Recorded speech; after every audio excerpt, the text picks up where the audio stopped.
जय हिंद। कैसे आप सभी? होप करता हूँ आप लोग बहुत ही बढ़िया होंगे और आपका स्वागत करते हैं Bihar board coaching bye Ratnesh Kumar. आप इस चैनल को जो है ना सब्सक्राइब कर सकते हैं, लाइक सकते हैं, शेयर कर सकते हैं और कमेंट भी कर सकते हैं। आज कौन सा चैप्टर है? आज चैप्टर है अध्याय 5 और तत्वों के आवर्त एवं वर्गीकरण के बारे में आज समझेंगे। ठीक है, तत्वों के आवर्त और वर्गीकरण के बारे में समझेंगे। इसमें से हम 50 क्वेश्चंस हैं। तो चलिए फर्स्ट क्वेश्चन हम ले लेते हैं। आज तक कुल कितने तत्वों की जानकारी है? आज तक जो है ना कुल कितने तत्वों की जानकारी हमें हो चुकी है? तो कितने हैं? 114। ठीक है, चलिए ये वीवीआईपी क्वेश्चन है। आपको पहले बता दें, पहला क्वेश्चन ही वीवीआईपी आपकी चला गया। दूसरा है सन 1800 तक कितने तत्वों के पता चला था? जो सन 1800 है वो कितने तत्वों का पता चल चुका था? तो कितने तत्वों का पता चला था सन 1800 तक? 30। कितने तत्वों का? 30। ठीक है, आगे बढ़ते हैं। तत्वों के प्रारंभिक वर्गीकरण में वैज्ञानिकों ने ज्ञात तत्वों की कितने श्रेणियों में बांटा था? माने तत्वों के प्रारंभिक वर्गीकरण में वैज्ञानिकों ने ज्ञात तत्वों की कितने श्रेणी में बांटा था? कितने श्रेणी में बांटा था? वो था धातु एवं अधातु। दो ही टाइप के थे, धातु और अधातु। ठीक है, अब आगे पढ़ते हैं 4 नंबर की तरफ हैं। डॉर्वेराइनर ने सन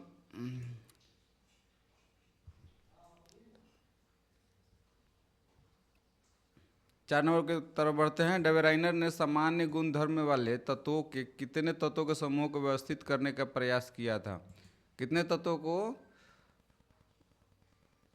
व्यवस्थित करने का प्रयास किया गया था उस समय? समान वाले 3। चलिए आगे बढ़ते हैं।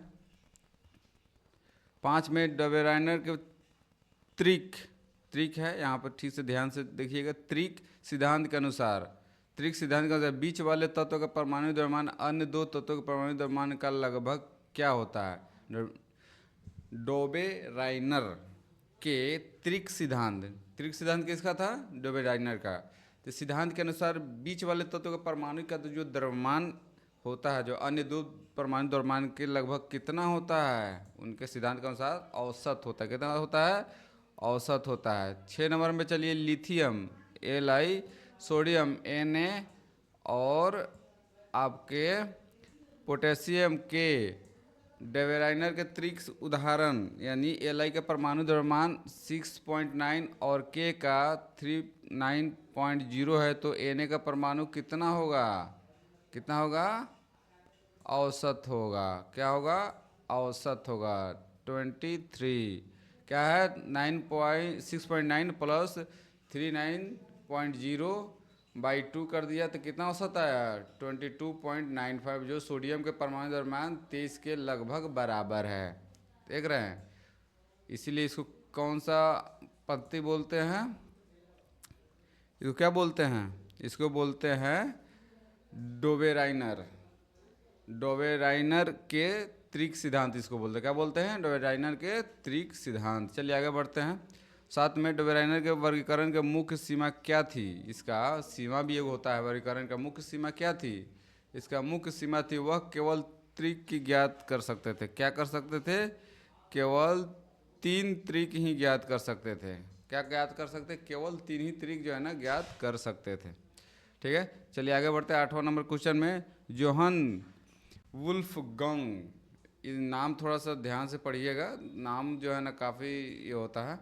जोहन वुल्फगंग डॉर्वेराइनर को, इसका पूरा नाम क्या था? जोहन वुल्फगंग डॉर्वेराइनर को रसायन शास्त्र में एक और महत्वपूर्ण पहचान किस खोज के लिए मिला था? तो पहले डॉर्वेराइनर सिद्धांत के हिसाब से, त्रिक सिद्धांत के हिसाब से उनका पूरा फुल नाम क्या होता है? जोहन वुल्फगंग। मतलब उनका अगर फुल नाम अगर पूछे अगर तो क्या होगा? ये होगा। ठीक है, फिर एक और मिला था पहचान, महत्वपूर्ण पहचान मिला था। किस खोज के कारण मिला था? वो खोज क्या था? प्लेटिनम को उत्प्रेरक के रूप में पहचाना। क्या था? प्लेटिनम को उत्प्रेरक के रूप में जो पहचान किया गया था, किसने किया था? जोहन उल्फ डॉर्वेराइनर ने किया था, जो त्रिक सिद्धांत का जो है ना जनक है। चलिए आगे बढ़ते हैं। 9th नंबर में न्यूलैंड्स का अष्टक सिद्धांत किस वर्ष में प्रतिपादित किया गया था? न्यूलैंड्स का अष्टक सिद्धांत, न्यूलैंड्स का अष्टक सिद्धांत किस वर्ष में प्रतिपादित किया गया था? तो वो वर्ष कौन सा था? वो वर्ष था 1866। कौन सा वर्ष था वो? 1866। न्यूलैंड्स ने सन 1866 में अपना अष्टक सिद्धांत प्रतिपादित किया था, ठीक है। जॉन न्यूलैंड्स, इसका पूरा नाम क्या था? जॉन न्यूलैंड्स ने तत्वों को किस क्रम में व्यवस्थित किया था? वो जो तत्वों का व्यवस्थित करना था वो किस हिसाब से थी किया था? परमाणु द्रव्यमान के आरोही क्रम में। किस सिद्धांत पे? परमाणु द्रव्यमान के आरोही क्रम में वो व्यवस्थित किए थे, ठीक है। अब आगे बढ़ते हैं। 11 नंबर में न्यूलैंड्स के अष्टक सिद्धांत में तत्वों का वर्गीकरण किस तत्व के शुरू हुआ और किस पर समाप्त हुआ?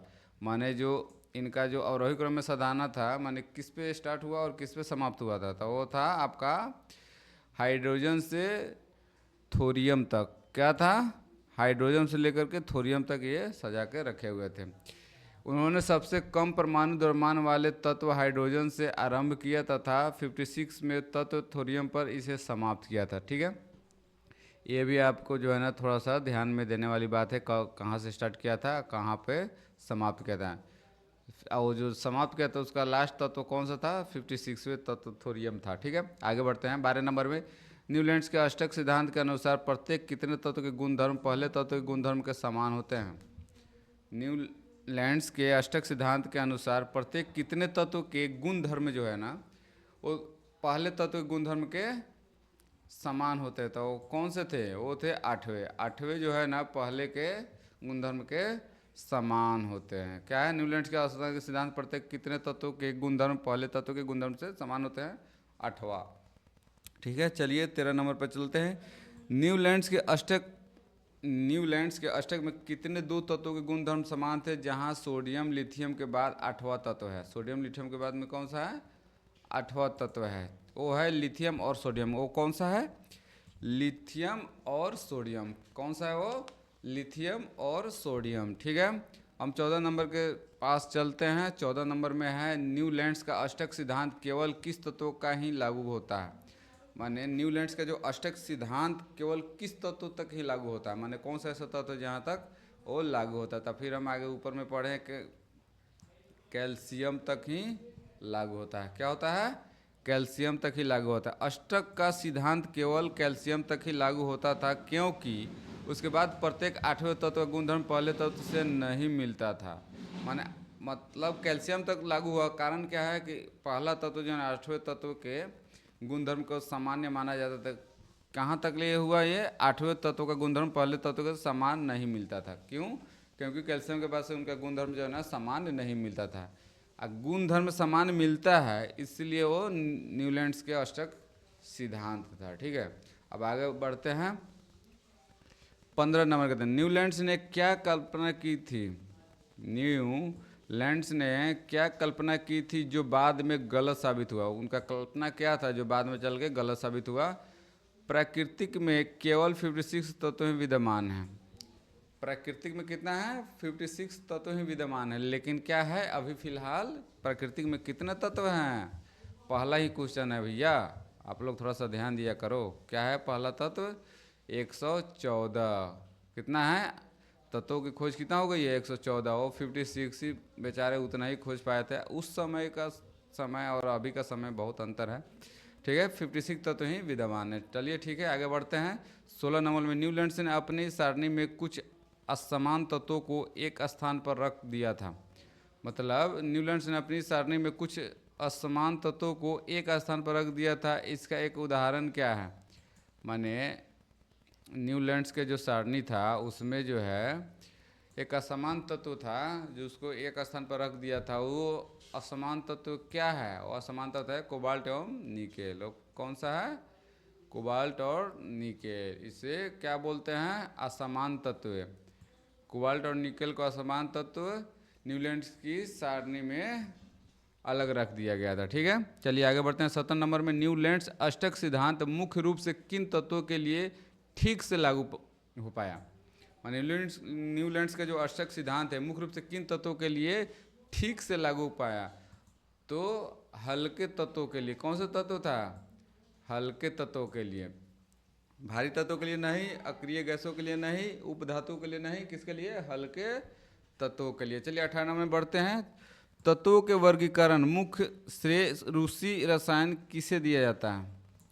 तत्वों के वर्गीकरण का मुख्य श्रेय रूसी रसायनज्ञ किसे दिया जाता है? रसायनज्ञ किसे दिया जाता है? मतलब जो रूसी का जो रसायनज्ञ था, माने रासायनिक शास्त्र के ज्ञाता थे, वो तत्वों के ठीक से वर्गीकरण किए थे। कौन सा?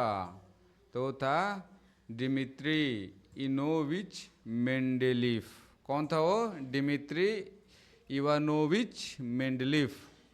तत्वों के वर्गीकरण के मुख्य श्रेय रूसी रसायन शास्त्री डिमित्री इवानोविच मेंडेलीफ को जाता है। किसको जाता है? संपूर्ण रूप से किसको जाता है? डिमित्री इनावोविच इवानोविच मेंडेलीफ। मेंडेलीफ इसको याद कीजिएगा, दिमाग में हमेशा हमेशा हम लोग के पास ये रहता है कि मेंडेलीफ मेंडेलीफ मेंडेलीफ, ठीक है? तो मेंडेलीफ ही याद रखेगा। चलिए आगे भी देखिए, मेंडेलीफ ही आ गया। मेंडेलीफ ने अपने आवर्त श्रेणी में तत्वों के किस आधार पर व्यवस्थित किया था?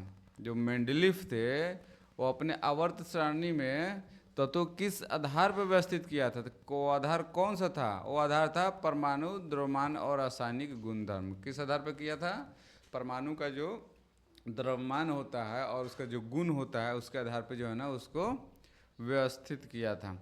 चलिए 20 नंबर में पहुंचते हैं। 20 नंबर में मेंडेलीफ ने रासायनिक गुणधर्मों के अंतर्गत किन तत्वों के साथ बनने वाले यौगिकों पर अपना अध्ययन केंद्रित किया था? मेंडेलीफ ने रासायनिक गुणधर्म का अंतर्गत किन तत्वों के साथ बनने वाले यौगिक पर अपना ध्यान केंद्रित किया था? कौन सा था? वो था ऑक्सीजन और हाइड्रोजन।